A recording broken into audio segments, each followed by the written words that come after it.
नमस्कार शेतकरी मित्रांनो, ई पीक पाहणीला सुरुवात ही झालेली असून याकरता जो काही नोंदणीचा कालावधी आहे, पिकाचे फोटो काढण्याची कशी पद्धत आहे आणि याकरता शासनाने कोणकोणत्या नियम अटी शर्ती ह्या घालून दिलेल्या आहेत याची सविस्तर माहिती आपण ह्या व्हिडिओमध्ये घेणार आहोत। मी राहुल कदम आपल्या सर्वांचं सहर्ष स्वागत करीत आहे। तर चला सविस्तरपणे हा व्हिडिओ आपण समजून घेऊया।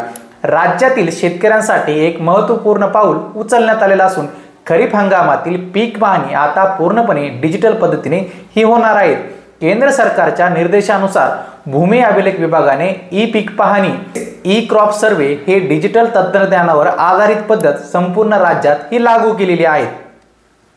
यामध्ये शेतकऱ्यांनी 1 ऑगस्ट ते 14 सप्टेंबर 2025 या कालावधीमध्ये स्वतःच्या शेतावरील पिकांची नोंदणी ही करणं आवश्यक असणार आहे।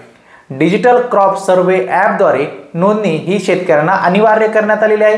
याकरता शेतकऱ्यांना डिजिटल क्रॉप सर्वे म्हणजेच ई पीक पाहणी ॲप आपल्या स्वतःच्या मोबाईलमध्ये डाउनलोड करून शेतीतील खरीप पिकांची नोंद ही करावी लागणार आहे। याविषयी सविस्तर माहिती देणारा व्हिडिओ आपण यापूर्वी केलेला आहे।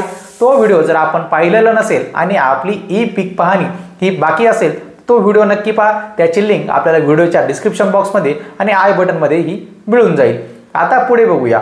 नोंदणी करत असताना शेतकऱ्यांनी शेतीच्या गट क्रमांक आपण जो काही नोंदवत आहोत त्या शेतीमध्ये 50 मीटर परिसरात उभं राहून पिकाचा फोटो घेणं हे आवश्यक करण्यात आलेलं आहे।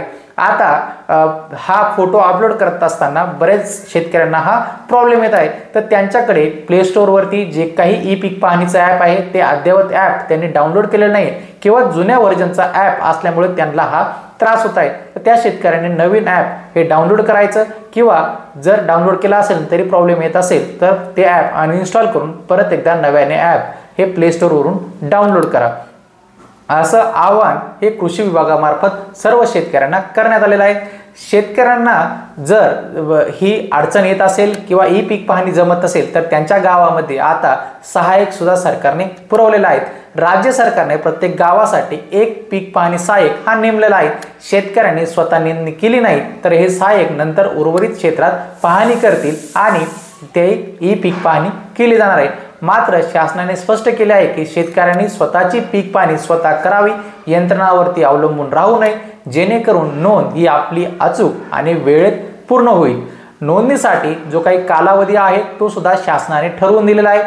शेतकरी स्तरावरील नोंदणी 1 ऑगस्ट ते 14 सप्टेंबर पर्यंत असणार आहे, तर सहाय्यक स्तरावरील नोंदणी 15 सप्टेंबर ते 29 सप्टेंबर 2025 पर्यंत ही असणार आहे।